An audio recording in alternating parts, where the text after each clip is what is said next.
¿Qué tal, mis hermanos? Buen día. Les doy la bienvenida en este jueves 8 de diciembre de 2022, en la segunda semana de Adviento.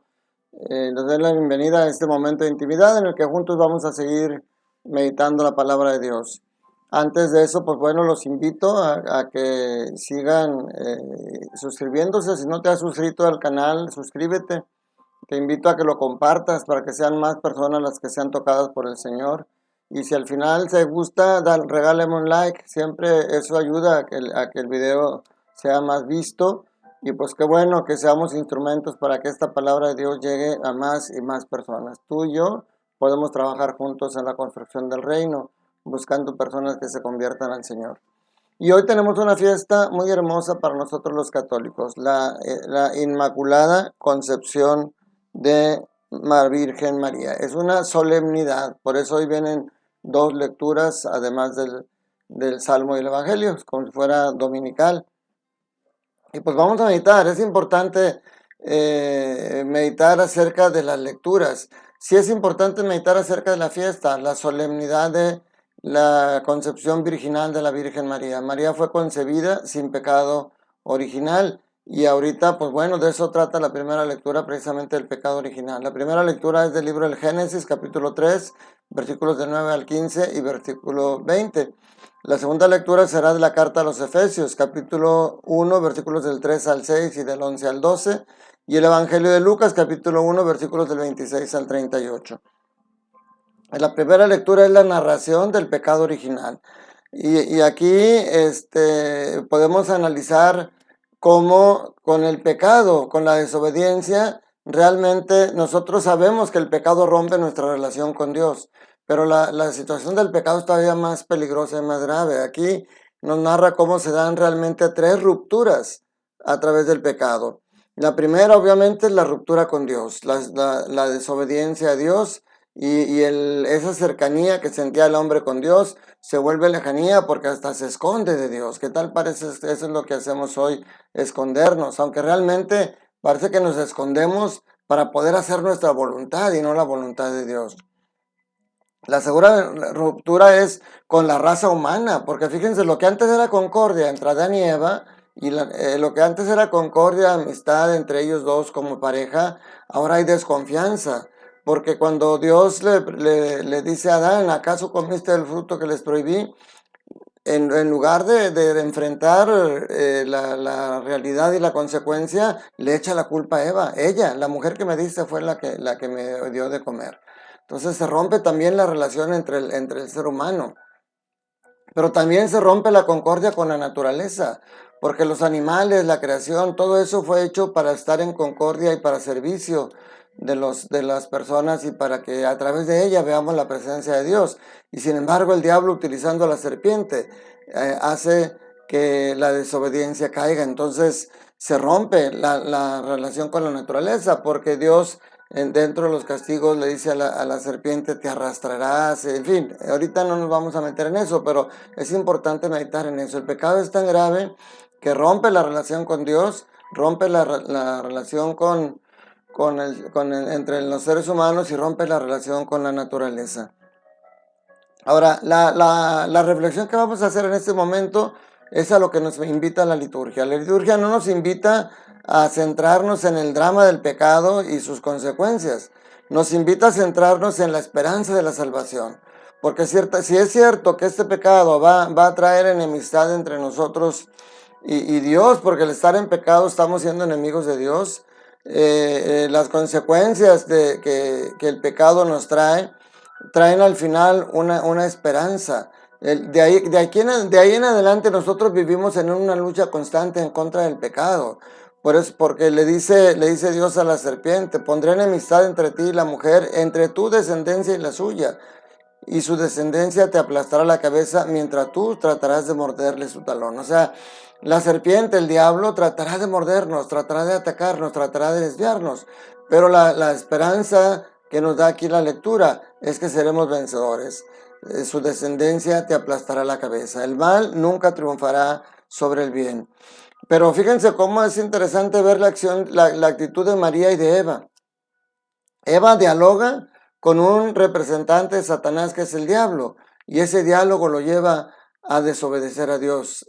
En cambio, María dialoga con un representante de Dios, que es el arcángel Gabriel, y ese diálogo lo lleva a la obediencia de la voluntad de Dios. Fíjate qué interesante, porque para nosotros sabemos que el diálogo es el diálogo con Dios es la oración. A través de la oración nosotros ya platicamos con Dios, y a través de la oración nos fortalecemos, pero a través de la oración podemos aceptar la voluntad de Dios, aunque no la entendemos, como lo vamos a ver ahorita. La desobediencia de Eva fue infinitamente superada por la obediencia de María. Y en el segundo, ahorita retomaremos puntos porque todo esto está muy relacionado. Pero en la segunda lectura, en la carta a los Efesios, también Pablo nos habla de que esta lucha que vamos a tener siempre con el mal, no la hacemos débiles ni la hacemos solos. El Señor nos da los elementos.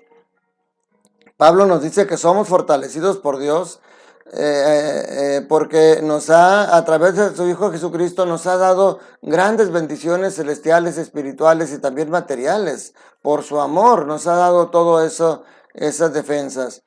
Además, también nos dice que Dios nos ha elegido para que seamos irreprochables a sus ojos por amor. O sea, nosotros somos elegidos para ser santos e irreprochables. Claro, dice, Él nos eligió en Cristo antes de crear el mundo para que fuéramos santos e irreprochables a sus ojos por el amor. O sea, pero no solamente, o sea, nosotros no podemos alcanzar obviamente una santidad a plenitud, porque ese pecado que nos ha manchado nos va a acompañar siempre, esa tendencia a la fragilidad y a caer. Pero a eso fuimos llamados, a buscar la santidad. En María se cumplió en total plenitud, porque ella tuvo que ser preservada del pecado original. Si a ti te dan algo puro, limpio, y te dicen que lo guardes con mucho celo, no lo vas a guardar en un recipiente sucio. Vas a tener un recipiente nuevo que no haya sido usado, y ahí vas a guardar ese tesoro tan puro que te dan. De la misma manera, cuando Dios iba a enviar al mundo, no podía que su hijo creciera en un vientre manchado por el pecado. Tenía que nacer en un vientre puro, y por eso fue que liberó o hizo que María fuera ella misma concebida sin pecado, no por sus méritos. María no hizo ningún mérito para ser la elegida. María, los méritos que tiene, no fue antes, porque antes su elección fue gratuidad, pero después la aceptación, ese sí, ese fiat, pero sobre todo es un sí sostenido, que aún en la adversidad, aún en el sufrimiento, aún en la cruz, ella mantuvo ese sí sostenido. Entonces, eso es lo que nos marca el Evangelio, cómo María fue elegida de una manera especial para que fuera ese recipiente en el que eso tan puro que íbamos a tener llegara en un vientre puro también. Repito, no por mérito de ella. Todos los dogmas que nosotros tenemos de María, el ser concebida sin pecado original, el ser elevada al cielo sin cuerpo y alma, el mantenerse virgen, su virginidad perpetua, todo eso no son méritos de María. Todo eso son por la maternidad de María. De ahí le vienen todos los más. Ser la madre de Dios le trae todos esos méritos que ella no buscó y que tampoco ella anda gritándole a la humanidad. Entonces, María se preocupó, fíjense, primero se preocupó. O sea, cuando le dicen que va a quedar embarazada, pues obviamente se preocupa y después pregunta, ¿cómo será esto si no conozco varón? Y después de la explicación del arcángel, da el sí. Dice, hágase en mí según su palabra. Y fíjense algo muy interesante. Hace poco platicaba con una persona y me decía, es que hay pasajes de la Biblia que no entiendo, pero los tengo que entender. Tengo que meterme bien para entenderlos. Y yo le decía, no siempre lo tienes que entender. Es muy difícil. Decíamos hace unos días cuando Cristo les dijo a sus primeros discípulos, yo los haré pescadores de hombres, pues no entendían qué significaba eso y sin embargo lo siguieron. Pero el principal ejemplo lo vemos aquí en María. María cuando pregunta, ¿cómo será esto si no conozco varón? El arcángel le empieza a echar toda una serie de explicaciones hasta teológicas. Primero le dice, alégrate llena de gracia, por supuesto, tiene que estar llena, así como nosotros tenemos que alegrarnos porque somos objeto de la gracia de Dios. Cuando ve que María pregunta, el ángel le dice, no temas María, porque has hallado gracia ante Dios. Y le empieza a dar la explicación, vas a concebir un hijo, le darás por nombre Jesús, será grande, será llamado Hijo del Altísimo, le darán el trono de David su padre, etc. Le empieza a echar todo ese rollo hermoso que ya sabemos y le dice, su reinado no tendrá fin.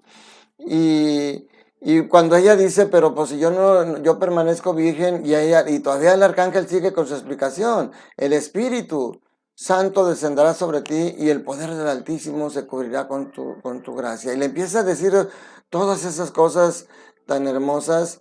Incluso le pone como prueba evidente la maternidad de Isabel, que siendo una mujer anciana y estéril, ha quedado embarazada. María no entiende. ¿Ustedes creen que María entendió? Ah, tiene razón. Sí, Gabriel, ya te entendí. Es el Espíritu Santo. Ah, sí. Por supuesto que no entiende. Ellos no sabían todavía de qué era el Espíritu Santo y cómo actuaba. Pero María, aún sin entender, le dice, hágase en mí según tu palabra. O sea, no siempre hay que entender, mi hermano, porque a veces no se puede. ¿Cómo puedes entender tú el sufrimiento? ¿Cómo puedes entender esa enfermedad tan fuerte que estás pasando? ¿Cómo puedo yo entender y mis hermanos esa enfermedad que está pasando mi madre, que la está haciendo sufrir y que nos hace sufrir a nosotros? ¿Cómo eso no lo puedes entender con la mente? ¿Cómo puedes entender que murió tu ser querido, que murió tu mamá, que murió tu papá? ¿Cómo puedes entender que hay hijos, niños inocentes que mueren por la delincuencia? O sea, no puedes entender cosas que pasan en el mundo, pero no necesitas entenderlo. Lo que tienes que entender es que Dios te ama y que Dios te acompaña. Y lo que hemos dicho, no todas las cosas suceden porque Dios las quiere. Todas las cosas suceden porque Dios las permite, porque es la libertad que tenemos nosotros. Y nosotros a veces obramos mal y eso trae consecuencias. Pero Dios, lo que tienes que entender es que todo ese sufrimiento, todo ese dolor, no lo sufres solo. Dios está contigo, Dios carga contigo. Entonces, y María nos enseña cómo podemos, lo que decíamos ahorita, ese diálogo de María es la oración.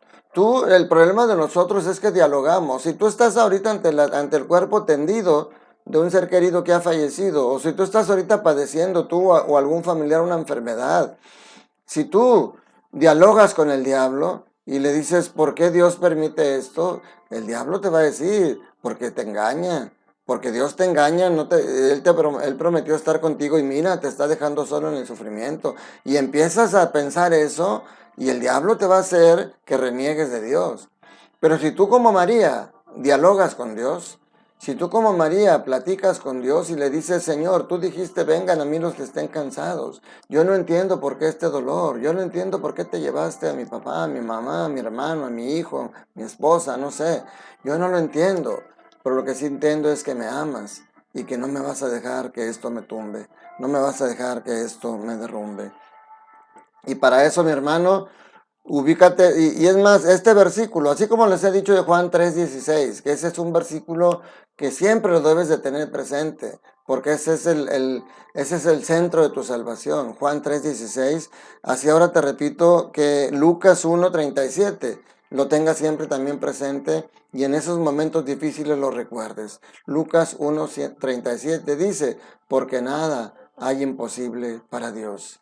Eso fue lo que el arcángel Gabriel le dice a María, hablándole del embarazo de Santa Isabel, una mujer grande de edad y estéril. Entonces, mi hermano, sí, sé que es difícil, sé que estamos pasando una situación dura, sé que solos con nuestras propias fuerzas no podemos, sí sentimos el peso y la carga de la enfermedad, del dolor de la muerte de un ser querido, de los problemas que tenemos, sentimos ese peso en la espalda, pero no lo cargamos solos. Para nosotros sería imposible cargarlo, sería imposible y por eso mucha gente se deprime, por eso mucha gente se suicida, porque quiere cargar ese peso tan grande solo y no se puede, no se puede. Para ti no es posible. El diablo es más poderoso que tú y te va a hacer que esa carga pese más. Pero el diablo no es más poderoso que Jesús. Esta frase, grábala en tu mente y en tu corazón. Lucas 1:37, porque nada hay imposible para Dios. Ánimo, Dios te ama y como católicos tenemos también a la Virgen María como un aliado, como una intercesora poderosa por ser la madre de Jesús. Ella puede interceder por ti en este momento y ella puede darte consuelo, ella puede ser fuente de consuelo. Lo vamos a meditar el próximo lunes en la fiesta de Santa María de Guadalupe. ¿Por qué sufres? ¿No estoy yo aquí que soy tu madre? Eso te lo dice hoy María y eso te lo dice a ti y a mí para que recordemos que no estamos solos en esta lucha. Que la bendición de Dios Todopoderoso, Padre, Hijo y Espíritu Santo, descienda sobre ustedes, sus familias, trabajos y escuelas y permanezca para siempre. Que tengas un día lleno del amor de Dios.